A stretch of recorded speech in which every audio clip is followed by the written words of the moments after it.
నమస్కారం అండి. మంథని పీపుల్ గ్రూప్లో ఈరోజు ఒక పదం ఇచ్చి దానిపైన చర్చ పెట్టారు, నైతికం అని. నైతికం అంటే నీతి ఇక్ అనే పదంతో వస్తుంది. నీతి అంటే న్యాయము, ధర్మము, నయబద్ధంగా ఉండడం అనేటువంటిది. దానికి ఇక్ అనే ప్రత్యయం వస్తే నైతిక అవుతుంది. ఇది ఎలా అవుతుందని ఇంతకుముందు చెప్పాను. ఏ పదానికైనా ఇక్ ప్రత్యయం అనేది వస్తే, ప్రత్యయం అంటే పదం చివరిలో వచ్చి తగిలేది, అంటే గాడు భోగి లాంటిది. అది కనుక చివరిలో వచ్చి తగిలితే ఆ పదంలో ఉన్నటువంటి మొదటి అచ్చుకు వృద్ధి వస్తుంది. వృద్ధి అంటే అకారానికైతే ఆ వృద్ధి అంటే ముసలి అక్షరం. ఇక ఈ ఉ ఏ ఐలకైతే ఐ అనేది వృద్ధి అక్షరం. ఉ ఊ ఓ ఔలకైతే ఔ అనేది వృద్ధి అక్షరం. అంటే ఏ పదంలోనైనా మొదటి అక్షరంలో మొదటి అచ్చు అ అయితే ఆ అవుతుంది. ఈ అయినా, ఈ అయినా, ఏ అయినా, ఏ అయినా, ఐ అయినా ఐ అవుతుంది.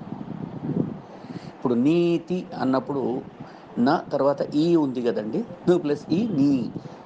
ఒక హల్లు పలకాలంటే అచ్చు సహాయం కావాలి తెలుగులో. ఆ మొదటి అచ్చు ఏది అంటే ఈ. ఆ ఈకి వృద్ధి ఏదని చెప్పుకున్నాం, ఐ అని చెప్పుకున్నాం. నీతి ఇక్ నైతిక్ అవుతుంది. అలాగే భూత ఇక్ భౌతిక్ అవుతుంది. భూత అన్నప్పుడు భకారం తర్వాత ఉన్న మొదటి అచ్చు ఏమిటి, ఊ. ఊ ఔ అవుతుంది అని చెప్పుకున్నాం. భూత ఇక్ భౌతిక్. వ్యవహార ఇక్ వ్యావహారిక్. మాస ఇక్ మాసిక్, మాసిక పరీక్షలు. అలాగే అర్థ ఇక్ ఆర్థిక్.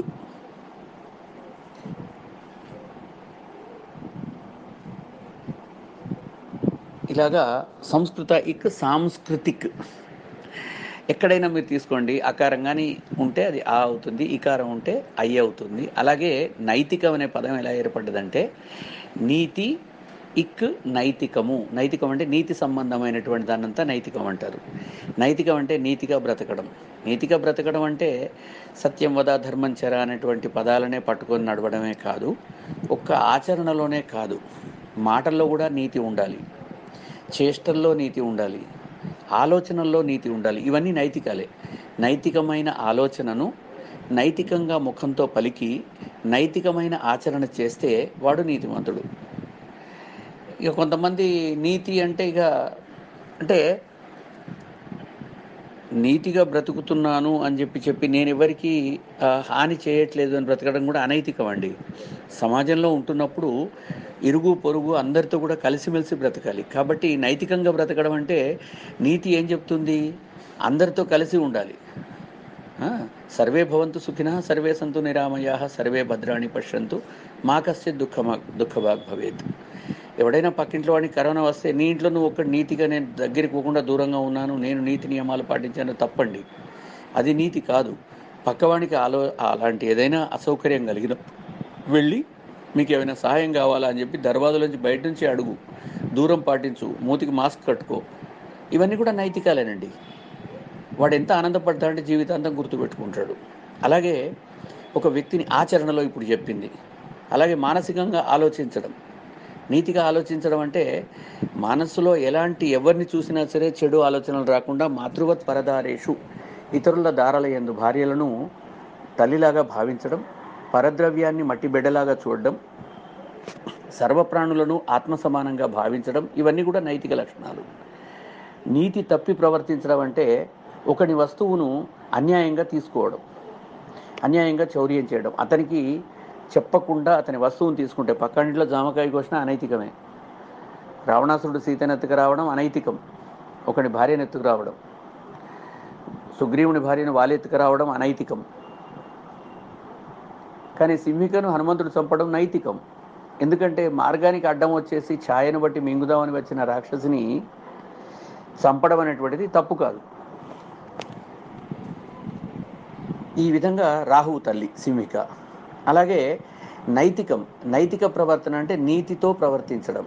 ఇది మానసికమైనటువంటి ఆలోచనల్లో నీతి ఉండాలి, చేష్టల్లో నీతి ఉండాలి, మాటల్లో నీతి ఉండాలి, మనసులో నీతి ఉండాలి. అంటే కాయేన వాచ మనస, శరీరంతో మనస్సుతో వాక్కుతో, మూడిటితో నైతికంగా బ్రతికితే అది నిజమైన నైతికమైన బ్రతుకు. నైతికం అంటే నీకు నువ్వు నీతిగా బ్రతకడం ఒక్కటే కాదండి. నువ్వు నీతితో బ్రతుకుతూ నీ నీతి వలన ఇతరులకు అపకారం జరగకుండా ఉండాలి. అంటే పక్కింటి వాడు కష్టపడుతుంటే నేను ఇంట్లో మాత్రం మడుచుకొని పడుకుంటా, ఎదురువాని ఇంట్లో ఎవరో వాడు అమ్మ చచ్చిపోతే నేను మోయకుండా శవాన్ని మోయబోను, నేను నూతి పక్కన గడ్డిలో ఆయన ఎర్రపంచ వేసుకొని పడుకుంటా అంటే తప్పది. నీ ఇంట్లోంచి బయటకు పోకుండా ఉండడం నీకు నీతి కావచ్చు, కానీ సమాజంలో ఉంటున్నప్పుడు అందరికీ సహకరించాలి. పరాయి వాడి భార్యను అపహరించినా ద్రోహమే, పరాయి వాడిని వస్తువు దొంగతనం చేసినా, పరాయి వాడిని భూమిని ఆక్రమించుకున్నా, పరాయి వాడిది ఏ వస్తువును చెప్పకుండా తీసుకున్నా, నిజంగా సాహిత్య చౌర్యం కూడా. ఇతరులకు చెప్పకుండా వేరే వాళ్ళ యొక్క పద్యాలను పాటలను నా పేరు మీద నేను రాశానని చెప్పి అబద్ధాలు చెప్పి పుట్టించుకోవడం, ఎక్కడనో కాపీ కొట్టేసి రచనలు చేసేసి అవన్నీ కూడా నా రచనలని చెప్పి ప్రచారం చేసుకోవడం, అలాగే ఇతరులకు చెప్పకుండా వాళ్ళ యొక్క వస్తువులను ఏ రూపంలో దొంగిలించినా అది అనైతికత అంటారు దాన్ని. ఈ విధంగా నీతి తప్పి నడుచుకోవడం అనేటువంటిది కేవలం వ్యవహారంలోనే, అంటే బిహేవియర్లోనే కాదండి, మనం చేసే ప్రతి చేష్టలో ఉంటుంది.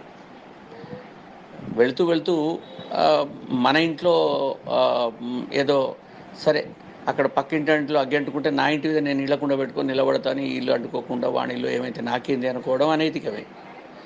అంటే పరులకు సహకరించడం నైతికం, పరుల యొక్క కష్టాన్ని తన కష్టంగా భావించడం నైతికం, పరుల యొక్క స్త్రీలను ఇప్పుడు చెప్పినట్టుగా తల్లిలాగా భావించడం నైతికం, పరుల యొక్క ద్రవ్యాన్ని మట్టి బిడ్డలాగా భావించడం నైతికం. మానసికంగా, శారీరకంగా, వాచికంగా, నోటితో ఎలా కూడా అనైతికమైనటువంటి పదాలు రాకుండా బ్రతకడం అనేటువంటిది నీతి. ఇగో వీటిని తప్పకుండా ఉండేవాడిని నీతిమంతుడు అంటారు. అంతే తప్ప మనసులో నీతిగా ఉండి శారీరకంగా తప్పు చేసినా అనైతికమే.